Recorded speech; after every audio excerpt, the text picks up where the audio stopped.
మొన్నటి బంధు పల్లెటూరులో కూడా అధికారులు బంద్ చేసి అందరూ చాలా బ్రహ్మాండంగా బంధు జరిపి బీసీల యొక్క ఐక్యతను దాడితే చాలా కూడా గుండెలు అరిగిపోయాయి. అనేక రకాలుగా వాయమ్మో ఈ బంధు చూసిన తర్వాత ఈ కొడుకులు ఇప్పుడే ఇంటున్నారు, మనం నక్కరుండి వెళితే ఇంకా ఆగబోయేటట్టున్నామని చెప్పి భయపడిపోయారు. కాబట్టి సోదరులందరికీ నేను విజ్ఞప్తి చేస్తున్నా, ఈ ఉద్యమం బలంగా విస్తరిస్తుంది, దీన్ని మరింత ముందుకు తీసుకుపోవాలి మన కాబట్టి పెద్దలందరూ ఈ ఉద్యమాన్ని మరింత ముందు, ఇది అందరి ఉద్యమం, ఏ ఒక్కరిని కాదు, ఏ ఒక్కరికో ఈ ఫలం దక్కదు. నేను అందరం మనం సైనికులను మాత్రమే. కాబట్టి ఈ ఉద్యమాన్ని మనం దీని మీద అనేక సార్లు రామకోటి ఒకసారి అమరం నిరాహారం కూర్చుంటే నేను ఆపిన పార్లమెంట్ లో బీసీ బిల్లు పెట్టి చట్టసభలో రిజర్వేషన్ పెడతా. ఇది జీవితం ఏంటిదన్నా, కాలి మనిషి అయిపోతే పూడిగా పూడి కలుస్తుంది, మట్టి కలుస్తుంది, గాలిలో గాలి కలుస్తుంది.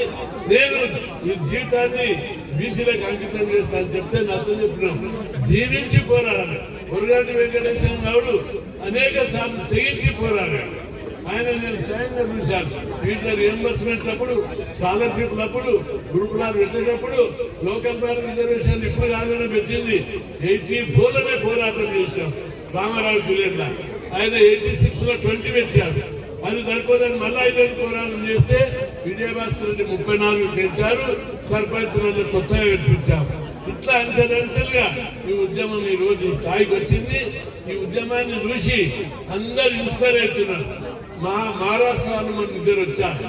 అన్నగారు మా దగ్గర కూడా నేను ఢిల్లీ పోయినప్పుడు ఉత్తరప్రదేశ్ వాళ్ళు కలిసిరు, ఒరిస్సాలు కలిసిరు, కర్ణాటకలు కలిసిరు. వాళ్ళు చెప్పారు, మీరు బంద్ ఎట్లా చేసిందన్నా, మా దగ్గర రిజర్వేషన్ కొట్టేస్తే ఒక చిన్న ధర్నా కూడా చేయలేదు. తెలంగాణ చూసి దేశంలో బీసీలందరూ గర్వపడుతున్నారు. తెలంగాణ రక్తం అంత పవర్ఫుల్ ఉంది అని చెప్పి వాళ్ళందరూ చాలా గర్వపడుతున్నారు, ఆదర్శంగా తీసుకుంటున్నారు. కాబట్టి మనం ఇంకా దీన్ని విస్తరింపజేయాలి.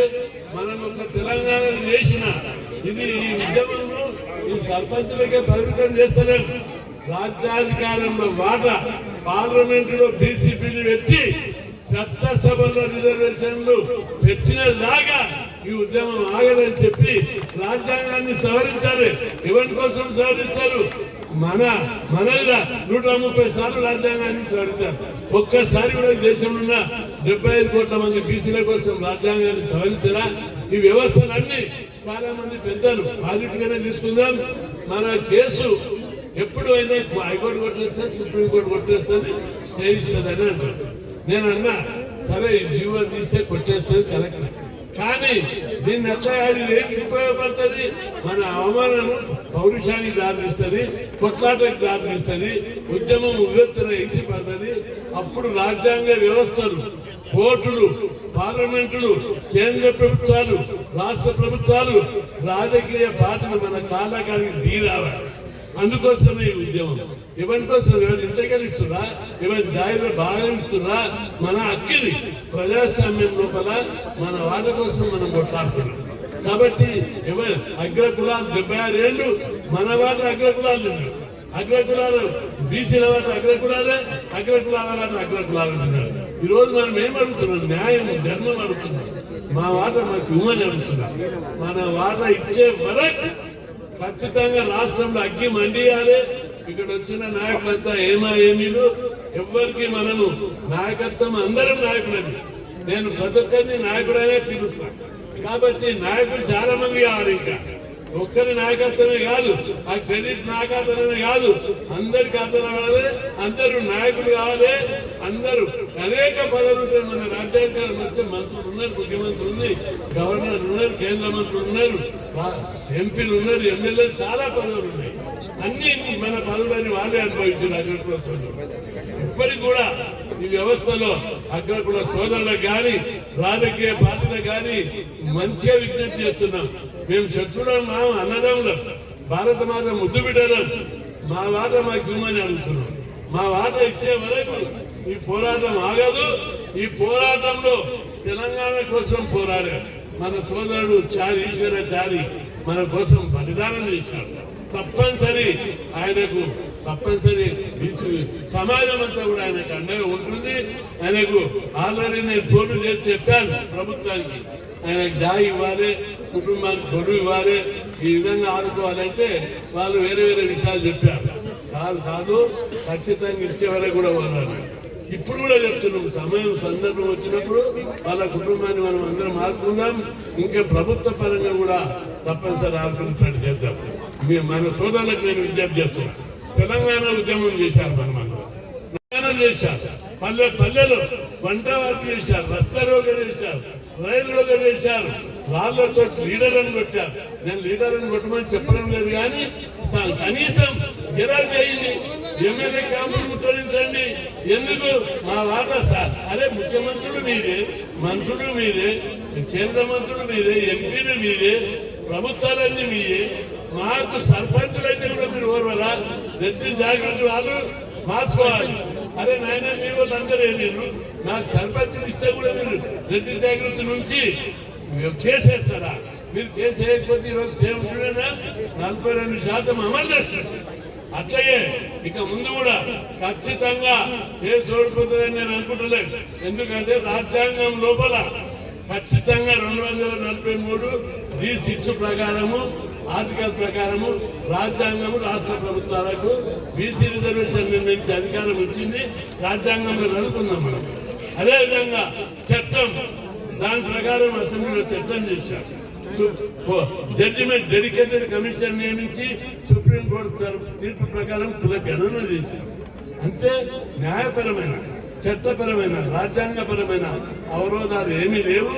మన డిమాండ్కు రాజ్యాంగం మద్దతు, అసెంబ్లీ చట్టం మద్దతు, కోర్టుల న్యాయం మద్దతు. కాబట్టి అపోహలన్నీ వీడి గట్టిగా వీళ్ళందరూ అగ్రకులాలు ఉన్నందుకే అన్ని స్థాయిలలో ఎమ్మెల్యేలు వాళ్ళే, మంత్రులు వాళ్ళే, ముఖ్యమంత్రులు వాళ్ళే, జడ్జీలు వాళ్ళే. కాబట్టి తప్పనిసరిగా మనకు వ్యతిరేకంగా కలగజేస్తుంది. అన్ని ధర్మం, న్యాయం మనది పుట్టే కూడా కేసు ఎందుకు పడిపోతుంది, ఎందుకు స్టే వస్తుంది? కాబట్టి మీరు ఆలోచించాలి. ఒక్కసారి అన్ని వ్యవస్థలను కురిపేస్తే, భయం పెడితే తప్పనిసరి దిగి వస్తుందని చెప్పి మీ అందరికి గుర్తు చేస్తున్నా. మండల కమిషన్ అప్పుడు మనం ఎంత పెద్ద ఉద్యమం చేస్తే సుప్రీంకోర్టు రిజర్వేషన్లు చెల్లుతాయని తీర్పిచ్చింది. తప్పనిసరి అన్ని వ్యవస్థలు, ఒక్క వ్యవస్థ అని చెప్తలేను. మన వాళ్ళందరూ భయపడతారు, న్యాయ కోర్టులో ఏమన్నంటే ఏమవుతుంది? ఏమి కాదు, ప్రజాస్వామ్యం తప్పనిసరి బందే జరిపినాం. ఇంకా ఇవన్నీ ఏంటి? మనకు న్యాయం కావాలని అడుగుతాం, అదే కోర్టులకు న్యాయం కావాలని అడుగుతున్నాం. కాబట్టి మీరు న్యాయం ఇవ్వండి. ఇద్దరు జడ్జిలు ఒకసారి, హైకోర్టు తీర్పు ఒకసారి, సుప్రీంకోర్టు తీర్పు అన్నామనుకున్నా. మహారాష్ట్ర, మధ్యప్రదేశ్, కర్ణాటక, ఒరిస్సా అనేక రాష్ట్రాల్లో రిజర్వేషన్లను కొట్టేస్తే అక్కడ చిన్న ధర్నా కూడా చేయలేకపోయారు. కానీ మన దగ్గర బంధులు, ధర్నాలు, రోజు సభలు, సమావేశాలు, చివరకు జనభోజనాల వరకు తీసుకొచ్చాము.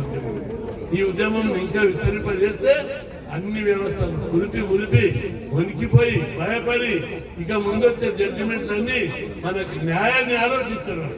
అదే వీళ్ళు పోయిన దాంట్లో న్యాయం ఉంది, ధర్మం ఉంది. న్యాయం కంటే ధర్మం గొప్పది. ధర్మం గొప్పది కాబట్టి ధర్మం ప్రకారం వీళ్ళకి ఇవ్వాలని వాళ్ళందరూ కూడా వాళ్ళ మైండ్ సెట్ మార్చుకుంటారు. ఏ వ్యవస్థ అయినా, బానిస వ్యవస్థ నుంచి భూస్వామ్య వ్యవస్థ వరకు ప్రపంచంలో వచ్చిన విప్లవాలన్నీ దోపిడీ, పీడన వ్యవస్థకు వ్యతిరేకంగా పెద్ద ఎత్తున మహాపోరాటాలు జరిగాయి. అందులో భాగంగా ఈ కొత్త ఆలోచన ఏదైతుందో ఇది సాంస్కృతిక విప్లవం. రఘురామ్ గారు, పెద్దలు కొంటూరు వెంకటేష్ గౌడ్ గారు, మరి అదేవిధంగా టైగర్ కేవీ గౌడ్ గారు, పుష్పరాజ్ గారు, వీళ్ళు చేసిన నూతన ఆలోచన మంచిది, చాలా బాగుంది. ఇది ఒక సాంస్కృతిక విప్లవం. ప్రపంచంలో వచ్చిన విప్లవాలన్నీ సాంస్కృతిక విప్లవం జోడి ఉన్నాయి.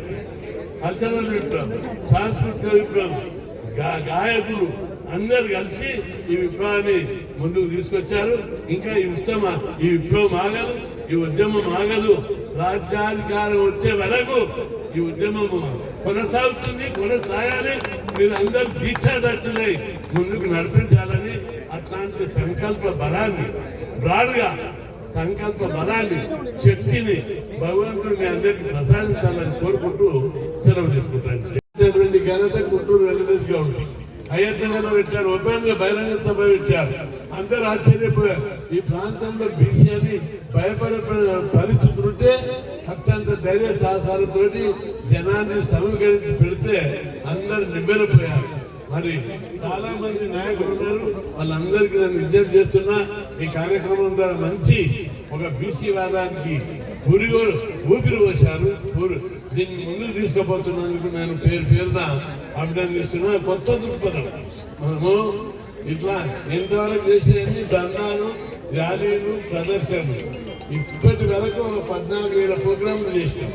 బహిరంగ సభలు, సెమినార్లు, కుల సంఘాలు, ధర్నాలు, ర్యాలీలు. కానీ ఇది కొత్త దృక్పథము. ఇది చాలా మంచి భావజాలాన్ని తీసుకుపోతుంది.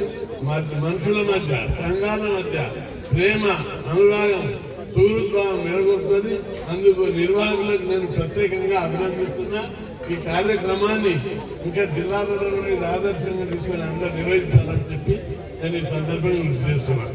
ఈరోజు ఎవరు అవునన్నా కాదన్నా బీసీ వాదం బ్రహ్మాండంగా జరిగింది. దీని వెనుక చాలా మంది పెద్దలు, చాలా మంది పోరాటాలు, చాలా మంది నాయకుల త్యాగాలు, సంసారాన్ని వదిలి, డబ్బులు వదిలి జాతి కోసం పోరాడినటువంటి నాయకులు వందల సంఖ్యలో ఉన్నారు.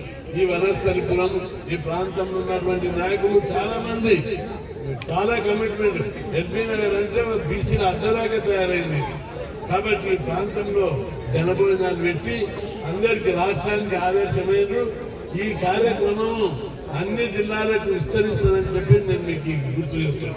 అప్పుడే ఈ ప్రోగ్రాం గురించి కరీంనగర్ వాళ్ళు అడిగారు, సంగారెడ్డి వాళ్ళు అడిగారు, వికారాబాద్ వాళ్ళు మేము కూడా పెడతామన్న డేట్ లేదు. కాబట్టి ఈ కార్యక్రమము చాలా ఆకర్షితులైన చాలా మంది. దీని ద్వారా మరింత ప్రేమ, మరింత అప్యాయత, మన మధ్య పరస్పర అవగాహన, ఐకమత్యానికి దారితీస్తుంది. దీని ద్వారా బీసీ ఉద్యమం మరింత బలపడుతుందని చెప్పి మీకు ఈ సందర్భంగా గుర్తు చేస్తున్నా. రాజకీయాలు మాట్లాడడం కానీ అందరి దగ్గర మనం అన్ని రాజకీయ పార్టీలను మనకు అనుకూలంగా మార్చుకొని పని తీసుకోవాలి. నేను ప్రతి ఉద్యమంలో ఎవరిని ఇచ్చలే, పని తీసుకున్నా. హాస్టల్ పెట్టాలని ఉద్యమాలు చేసినా హాస్టల్ ఎట్లా సాధించాలి. దేశంలో ఎక్కడ విధంగా 6,000 హాస్టల్ మన 2 తెలుగు రాష్ట్రాలు ఉన్నాయి. గురుకుల పాఠశాలలు పెట్టాలని కొట్లాడి 80-82లో అప్పుడు కూడా పార్టీల మీద కాకుండా ప్రభుత్వం మీద పోరాడి ప్రభుత్వంలో పెద్దలను కూడా కొట్లాడి దేశంలో ఎక్కడ లేని విధంగా గురుకులాలు తీసుకున్నాం. ఈరోజు 2 రాష్ట్రాల్లో కలిసి 1500 గురుకులాలు ఉన్నాయి. మన పిల్లలందరూ చదివి డాక్టర్లు అవుతున్నారు. దాని ప్రభావం